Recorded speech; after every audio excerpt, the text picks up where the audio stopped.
मैं यहाँ पर मौजूद सभी पत्रकार बंधुओं का स्वागत करता हूँ कि वो एक बहुत ही अहम मुद्दे पर, जो कि फैक्ट फाइंडिंग रिपोर्ट नूह के सिलसिले में रिलीज की जा रही है, उस मौके पर आप यहाँ आए, तो आपका स्वागत है। साथियों, ये फैक्ट फाइंडिंग रिपोर्ट जो अभी रिलीज की गई है, ये दरअसल एक नूह में हुई घटना का डाटा कलेक्शन नहीं है, बल्कि उस इलाके में रहने वाले वहाँ की उस माइनॉरिटी और मुसलमानों का दर्द है, उनके ऊपर हुए उस जुल्म की दास्तान है जो कि एक सुनियोजित मौत ने उनके ऊपर की है। इस रिपोर्ट के माध्यम से आपको ये मालूम होगा कि किस तरह से हिंदुत्व फोर्सेस ने प्लानिंग के साथ 31 जुलाई को उस इलाके में एंटर हुए और किस तरह के नारे, वो नारा जय श्री राम का नारा जिसके बारे में बार बार ये बात कही जा रही है, उस नारे को लगाकर मसाजिद में चढ़ना, दरगाहों में एंटर होना या मुसलमानों के महल्ले के सामने से गुजरना, उस नारे को तेज तेज लगाना, ये उस मानसिकता का प्रतीक है या उन लोगों का नारा है जो इस देश के संविधान को, इस देश के नागरिकों को और इस देश के जो संविधान की वैल्यूज हैं उनको खत्म करना चाहते हैं। मैडम ने बहुत अच्छी बात कही है कि जिस दिन इस देश के पार्लियामेंट में जय श्री राम का नारा लगाया गया था, उस वक्त ये शुरू हो चुका था कि इस देश के संविधान को खत्म करने का जो पहला जो मरहला था वो उस दिन से शुरुआत हो गई थी। नूह के बारे में जब इंसिडेंट हुआ तो हमारी इकाई के अध्यक्ष वहां पर रहते हैं शिकरावा में, जो कि नूह से तकरीबन 30 किलोमीटर दूर है। मैंने उन्हें फोन किया कि वहां क्या हालात है, तो तकरीबन मैंने 3 या 4 दिन के बाद फोन किया था, तो उन्होंने बताया कि आसिफ भाई, इस वक्त हम खेत में हैं पूरे परिवार के साथ, जिसमें हमारी माँ, बहनें और परिवार के छोटे छोटे बच्चे भी शामिल हैं। वो तमाम लोग इस वक्त खेत में सो रहे हैं।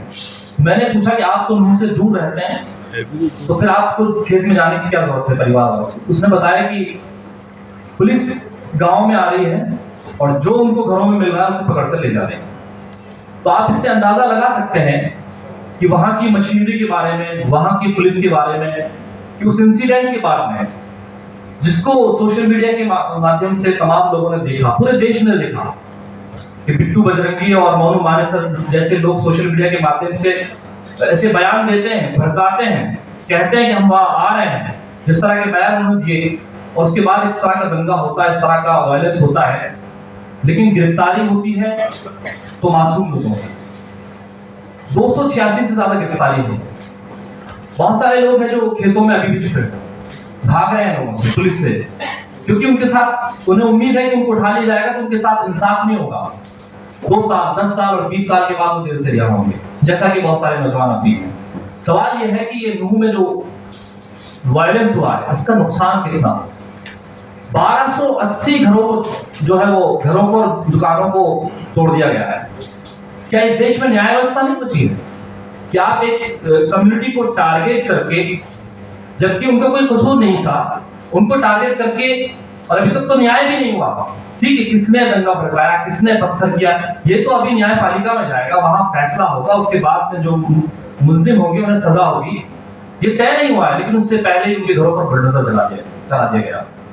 वो घरों से बाहर रहेंगे, उनको रहने के लिए कोई आसरा नहीं है।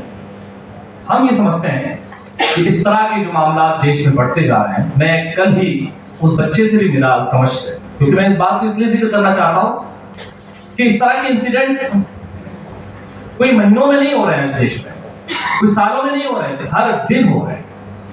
जब आप चलती ट्रेन में किसी एक असगर को जो है आप एक जो पुलिस वाला जो है वो मार देता है, उस पर गोली चला देता है। जब मैं अल्तमश से मिला कल मुजफ्फरनगर में, उसके वालिद जब हमने कहा कि बच्चे से मिलना चाहते हैं, बहुत डरे और सहमे हुए थे।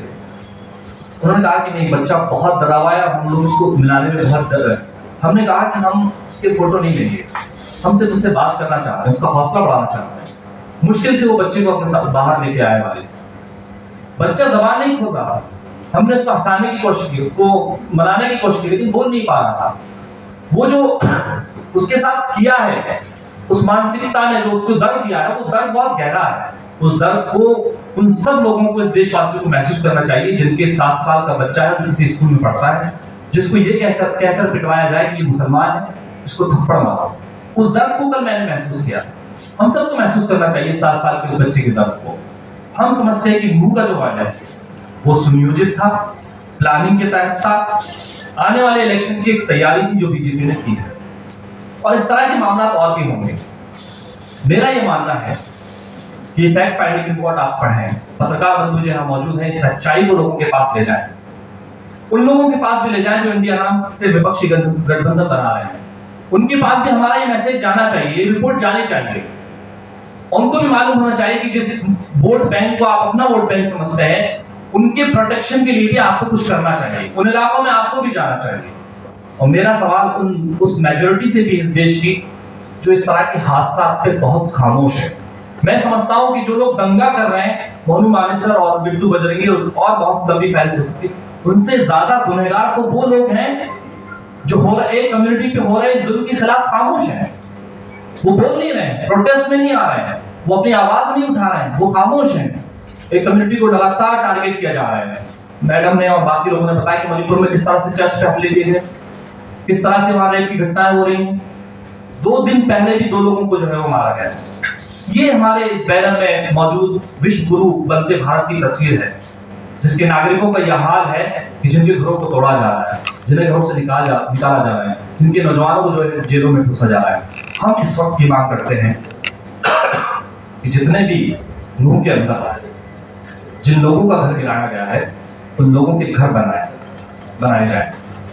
जिन लोगों के साथ भी वो फाल्स चार्जेस में उनको जेलों के अंदर डाला गया है, उन नौजवानों को जेलों से निकाला जाए। हम ये भी मांग करते हैं कि जिन लोगों ने ये दंगा भड़काया है, उनके बयान, उनके स्टेटमेंट मौजूद हैं। पुलिस को ईमानदारी के साथ में और एक सरकार को ईमानदारी के साथ में, इस देश के प्रधानमंत्री को अपनी जबान खोलनी चाहिए, उसको कुछ बोलना चाहिए ईमानदारी के साथ में। ऐसे लोगों को जो इस देश के जो लोग इस देश में वायलेंस फैला रहे हैं, जो लोग इस देश को बर्बाद कर रहे हैं, इस देश को तोड़ रहे हैं, उन लोगों के खिलाफ कार्रवाई होनी चाहिए। हम ये समझते हैं कि आज इस प्रेस कॉन्फ्रेंस के जरिए और इस फैक्ट फाइंडिंग रिपोर्ट के जरिए तमाम बातें आप जो है पत्रकार बंधु यहाँ मौजूद हैं वो बातें पहुंचाएंगे, और इस देश को बचाने, इस देश के संविधान को बचाने की जो ये साझा कोशिश की जा रही है, उसमें आप जरूर शामिल होंगे। मुझे आज वक्त दिया उसके लिए मैं बहुत बहुत आप लोगों का धन्यवाद देना चाहता हूँ। शुक्रिया।